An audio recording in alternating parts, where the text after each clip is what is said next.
एक बार फिर आप लोगों का हमारे चैनल में स्वागत है।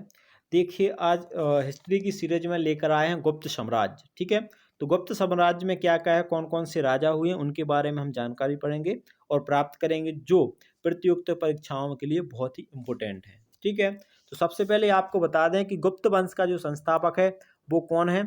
तो गुप्त वंश के संस्थापक है श्रीगुप्त, जिनका शासनकाल 240 से 280 ईस्वी तक चला है। ठीक है, 240 से 280 ईस्वी तक इनका शासनकाल चला है श्रीगुप्त का।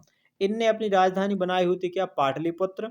और पाटलिपुत्र बनाने के बाद इनका शासनकाल 280 तक चला। फिर इनका एक उत्तराधिकारी हुआ, उस उत्तराधिकारी का नाम बता दें आप लोगों को क्या है, तो उसका नाम है घटोत्कच। ठीक है, तो श्रीगुप्त का उत्तराधिकारी घटोत्कच हुआ, जो 280 से 320 ईस्वी तक इसने शासन किया। लगभग 40 साल तक इसने शासन किया। और इसके बाद गुप्त वंश का जो महान सम्राट हुआ वो चंद्रगुप्त प्रथम हुआ। ठीक है, जो बहुत ही प्रसिद्ध है। चंद्रगुप्त प्रथम का विवाह हुआ था कुमार देवी से, और चंद्रगुप्त प्रथम ने गुप्त सम्मत की शुरुआत की थी। आप लोगों को बता दें कि चंद्रगुप्त ऐसा पहला व्यक्ति था जिसने गुप्त सम्मत की शुरुआत की 319 ईस्वी में, मतलब 319-20 ईस्वी में इसने गुप्त सम्मत की क्या करती थी, स्थापना कर दी थी। चंद्रगुप्त प्रथम ने महाराजा धीराज की उपाधि धारण की। तो ये भी पहला शासक है महाराजा धीराज की उपाधि धारण करने वाला, चंद्रगुप्त प्रथम। चंद्रगुप्त प्रथम का उत्तराधिकारी समुद्रगुप्त हुआ। बहुत इंपॉर्टेंट है, बार बार पूछा जाता है कि चंद्रगुप्त प्रथम का उत्तराधिकारी समुद्रगुप्त हुआ, जिसका शासनकाल 335 से स्टार्ट हुआ। कब से स्टार्ट हुआ, 335 से ये क्या हुआ, स्टार्ट हुआ, और 335 में ये गद्दी पर बैठ गया।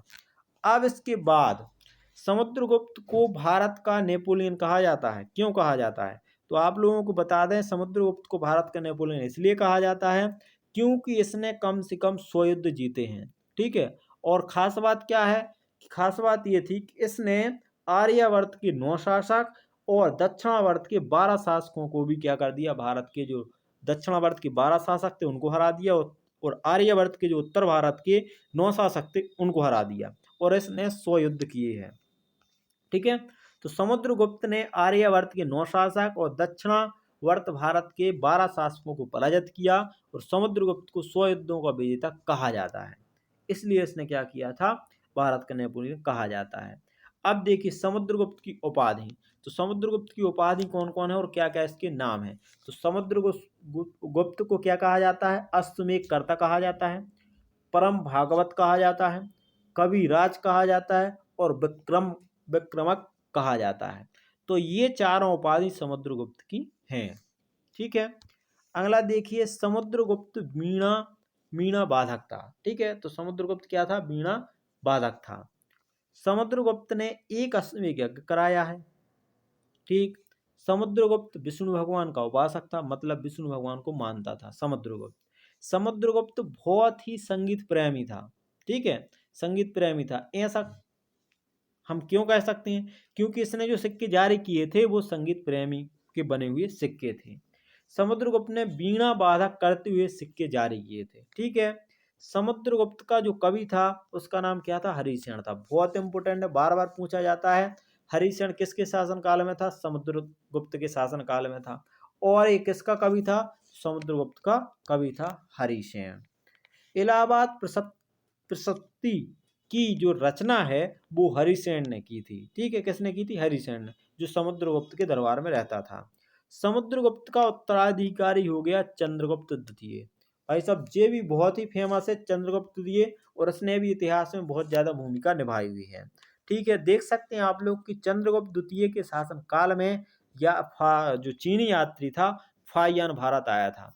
बार बार पूछा जाता है चीनी यात्री फाहियान किसके शासनकाल में आया था, तो चंद्रगुप्त द्वितीय के शासनकाल में ये भारत आया था, और बौद्ध धर्म से संबंधित था। चंद्रगुप्त द्वितीय ने शकों पर विजय के उपलक्ष्य में चांदी के सिक्के चलाए और साकरी की उपाधि धारण की। बहुत इंपॉर्टेंट है साकरी उपाधि। साकरी उपाधि जो कब धारण की, आप लोगों को बता दें कि जब इसने शकों पर विजय, मतलब शकों को हरा दिया, और उसके उपलक्ष्य में चांदी के सिक्के चलवाए, और उसी समय पे इसने क्या कर ली थी, साकरी की उपाधि धारण कर ली थी। क्यों कर ली थी, क्योंकि शकों को हरा दिया तो साकरी हो गया। ठीक, इसके बाद देखिए गणराज्यों का अंत कर दिया। जब गणराज्यों का इसने अंत किया चंद्रगुप्त द्वितीय ने, तो इसका नाम विक्रमादित्य रख दिया गया और इसने ये उपाधि ले ली विक्रमादित्य की। ठीक, अगला देखिए, संरक्षण प्राप्त विद्वान, मतलब चंद्रगुप्त द्वितीय के शासनकाल में कौन कौन से विद्वान थे। जैसे चंद्रगुप्त द्वितीय का राजकवि था साब। क्या नाम था इसका? साब नाम था। साब तो इसका राजकवि हो गया। अब कौन कौन ऐसे जो है विद्वान थे, जैसे आर्यभट्ट। ठीक है, ये उसके समय पे आर्यभट्ट थे चंद्रगुप्त द्वितीय के शासनकाल में। इनकी रचना है सूर्य सिद्धांत और आर्यभट्टयम। इनने दो रचनाएं की हैं, एक तो सूर्य सिद्धांत दिया है और आर्यभट्ट दिया है। उपलब्धि क्या थी? बीज गणित के जनक, ये बीज गणित के जनक कहे जाते हैं। और शून्य का आविष्कार, बहुत ही ज़्यादा प्रसिद्ध है और बहुत इंपॉर्टेंट क्वेश्चन कि शून्य के आविष्कारक कौन है? आर्यभट्ट। और इन्होंने ही सबसे पहले बताया था कि पृथ्वी सूर्य की परिक्रमा करती है। ठीक, इसके बाद दूसरे विद्वान है ब्रह्मगुप्त। ब्रह्मगुप्त को कहा जाता है त्रिकोणमिति के जनक। ये किसके जनक है? त्रिकोणमिति के। इनने न्यूटन के सिद्धांत के पूर्व प्रतिपादित किया था, मतलब इनने न्यूटन के पूर्व इनने अपने सिद्धांत को प्रतिपादित किया ब्रह्मगुप्त ने। ठीक है, फिर तीसरे विद्वान है बारहमेहर। बारहमेहर की अगर हम बात करते हैं, नक्षत्र वैज्ञानिक हैं और ज्योतिषचार्य हैं। ज्योतिषचार्य भी हैं, नक्षत्र वैज्ञानिक भी हैं बारहमेहर। इनकी रचनाएं कौन कौन सी है? बृहद जातक, बृहद संहिता, लघु जातक और लघु संहिता। ठीक, फिर इसके बाद धन्वंतरी। धन्वंतरी एक चिकित्सक हैं। आप लोगों को बता दें कि धन्वंतरी क्या है? एक चिकित्सक हैं। पलकाव्य, पलकाव्य जो है आपके प्रसिद्ध पशु चिकित्सक थे, मतलब ये पशुओं को देखते थे। ठीक है। अमरसेन प्रसिद्ध व्याकरणाचार्य, तो प्रसिद्ध व्याकरणाचार्य कौन है? अमरसेन। कालिदास साहित्यकार, कालिदास कौन थे? साहित्यकार थे। ये इनके विद्वान थे। अब इसके बाद देखिए, चंद्रगुप्त द्वितीय के दरबार में 9 रत्न। ये बार बार पूछा जाता है किन के दरबार में 9 रत्न थे, तो चंद्रगुप्त द्वितीय के शासनकाल में 9 रत्न। और 9 रत्न कौन कौन से हैं? देखिए, आप लोग नाम पढ़ सकते हैं। ब्रह्मगुप्त 1 हो जाएंगे, कालिदास 2 हो जाएंगे, अमरसेन 3 हो जाएंगे, धन्वंतरी 4 हो जाएंगे, बेताल भट्ट 5 हो जाएंगे, घटपर्म 6 हो जाएंगे, शंकु 7 हो जाएंगे, बरूची 8 हो जाएंगे और 12 मेहरा 9 हो जाएंगे। तो ये 9 व्यक्ति हैं। एक बार फिर से आप लोगों को बता दें कि चंद्रगुप्त द्वितीय के दरबार में 9 रत्न कौन कौन से थे? ब्रह्मगुप्त, कालिदास, अमरसेन, ये 3 हो गए। फिर इसके बाद धन्वंतरी, बेताल भट्ट, घटपर्म, शंकु, बरूची, 12 मेहर, ये आपके 6 हो गए। ठीक, चंद्रगुप्त द्वितीय के शासनकाल में उज्जैन साहित्य, शिक्षा और कला का प्रमुख केंद्र था। जिस समय चंद्रगुप्त द्वितीय का शासनकाल चल रहा था, तो उस समय उज्जैन जो था साहित्य का, शिक्षा का और कला का बहुत ही प्रसिद्ध केंद्र था।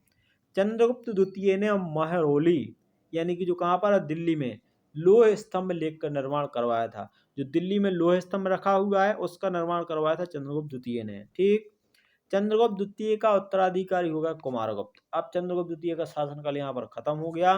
अब यहाँ पर आ गए कुमारगुप्त। तो कुमारगुप्त का इतिहास में क्या योगदान है? आप लोग देख सकते हैं कि कुमारगुप्त 415 से 454 ईस्वी में रहा, मतलब इसने 415 से 454 तक शासन किया। इसने उपाधि क्या ली थी? महेंद्रादित्य, ये उसकी उपाधि थी। और यह भगवान कार्तिकेय का उपासक है। कौन? कुमारगुप्त।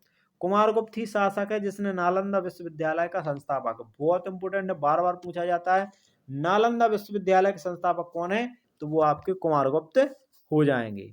अगला देखिए, मयूर प्रकार के सिक्के जारी किए हैं। तो मयूर प्रकार के सिक्के जारी किसने किए हैं? तो आपके कुमारगुप्त ने किए हैं। इसके काल में मंदसौर के सूर्य मंदिर का निर्माण हुआ था। तो आप लोगों को बता दें कि कुमारगुप्त के शासन काल में ही जो आपका मंदसौर का सूर्य मंदिर है, इसका निर्माण किया गया था। ठीक, इसके काल में पुष्यमित्रों का आक्रमण।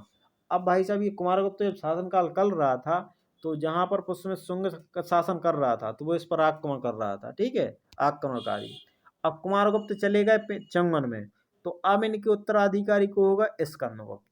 अब कुमारगुप्त के उत्तराधिकारी कौन होगा? स्कंदगुप्त। अब स्कंदगुप्त जब आए शासन को, तो इनने 455 से 467 ईस्वी तक शासन किया। ठीक है, और उपाधि इसने क्या धारण की? विक्रमादित्य और क्रमादित्य।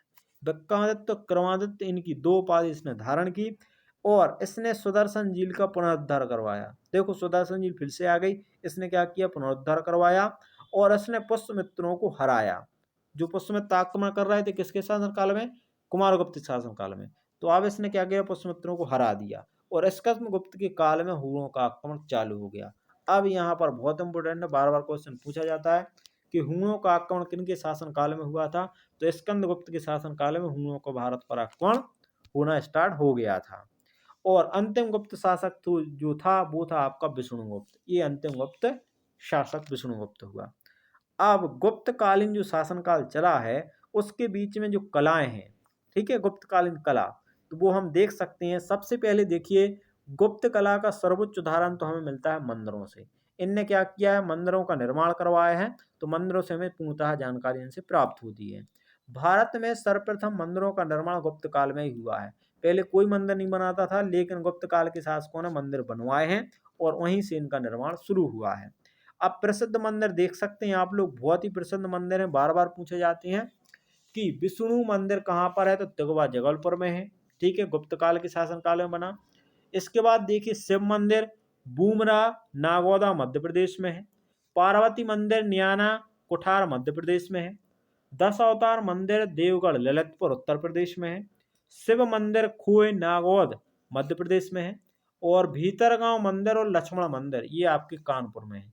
और इस ये इंपोर्टेंट इसलिए है कि ये मंदिर ईंटों के बने हुए हैं, ठीक है, सबसे पहले। तो एक बार फिर आप रिवीजन कर सकते हैं कि विष्णु मंदिर है जो आपका तिगवा जबलपुर में है। शिव मंदिर है जो आपका भूमरा नागौदा मध्य प्रदेश में है। पार्वती मंदिर न्याना कुठार मध्य प्रदेश में है। दस अवतार मंदिर देवगढ़ ललितपुर उत्तर प्रदेश में है। शिव मंदिर खोय नागदा मध्य प्रदेश में है। भीतरगांव मंदिर और लक्ष्मण मंदिर कानपुर में है।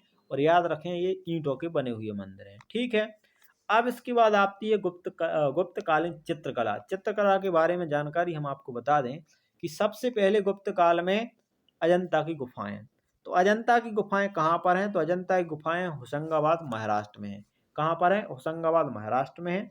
इनकी टोटल संख्या कितनी है, 29 है, जिनमें से वर्तमान में केवल अभी 6 शेष बची हुई हैं।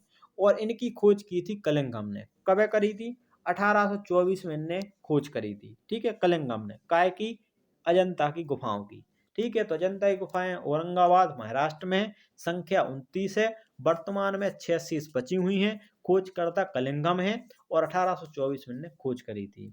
अगला देखिए आप लोग, बाघ की गुफाएं। बाघ की गुफाओं की अगर हम बात करते हैं तो बाघ की गुफाएं वर्तमान में मध्य प्रदेश में स्थित हैं, ठीक है, मध्य प्रदेश के धार जिले में। इनकी संख्या कितनी है, 9 है। खोज करता है डेजर्ट फील्ड। डेजर्ट फील्ड ने 1818 में इनकी खोज करी थी बाघ की गुफाओं की, ठीक है। और गुप्तकालीन अन्य तथ्य। अब इसके बाद देखिए आप गुप्तकालीन अन्य तथ्य कौन कौन से प्रकार, कैसे कैसे इनके क्वेश्चन बन सकते हैं, वो हम इनके बारे में जानकारी बनेंगे। जैसे गुप्त राजाओं ने सर्वाधिक स्वर्ण मुद्राएं जारी करी। इनने अब स्वर्ण मुद्राएं जारी कर दी, ठीक है। कुषाणों ने स्वर्ण सिक्के जारी करे थे, इनने स्वर्ण मुद्राएं जारी कर दी, ठीक है। स्वर्ण मुद्राओं को अभिलेखों में दिनार कहा जाता था। जो स्वर्ण मुद्राएं इनने जारी करी हैं गुप्त कालों ने, इनके लाने कही जाती दिनार, ठीक। विंध्य जंगल में जो सरब जाति थी, एक सबर सबर जाति थी, जो आपकी विंध्य जंगल में सबर जाति के जो लोग थे वो देवताओं को मनुष्य का मांस चढ़ाते थे, ठीक है, ये फैक्ट है। पहली बार किसी के सती होने का प्रमाण 510 ईस्वी में भानुगुप्त के शासन काल में एरन अभिलेख से मिलता है। सम्राट, जो गुप्त सम्राट थे वो वैष्णव धर्म के अनुयायी थे। मतलब गुप्त सम्राट, जो गुप्त साम्राज्य चल रहा था वो वैष्णव धर्म का अनुयायी था, ठीक है। विष्णु का वह वाहक, जो विष्णु का वाहक है, कौन है, गरुण। गुप्त राज्यों का राज्य चिन्ह था, बहुत इंपोर्टेंट है, बार बार पूछा जाता है। जो गरुण है वो किनका जो है राज्य चिन्ह था, तो आप लोगों को बता दें कि गुप्त साम्राज्य का राज्य चिन्ह था, ठीक है।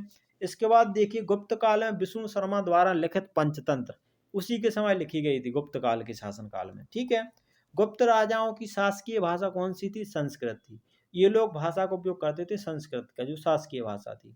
सांस्कृतिक उपलब्धियों के कारण गुप्त काल को भारत का इतिहास, मतलब भारतीय इतिहास का स्वर्ण युग कहा जाता है। बहुत इंपोर्टेंट है, बार बार पूछा जाता है कि स्वर्ण युग किसके शासन काल को कहा जाता है भारतीय इतिहास में, तो वो कहा जाता है आपका गुप्त शासन काल को। ये आपका था गुप्त साम्राज्य। ये आपका गुप्त साम्राज्य यहाँ पर पूर्णतः समाप्त होता है। और आप लोगों को अगर वीडियो और फैक्ट और जानकारी अगर आप लोगों को बहुत अच्छी लगी हो तो लाइक शेयर और सब्सक्राइब करना बिल्कुल ना भूलें और शेयर करना बिल्कुल ना भूलें। और चैनल को सब्सक्राइब करके बेल आइकन को जरूर दबाएं।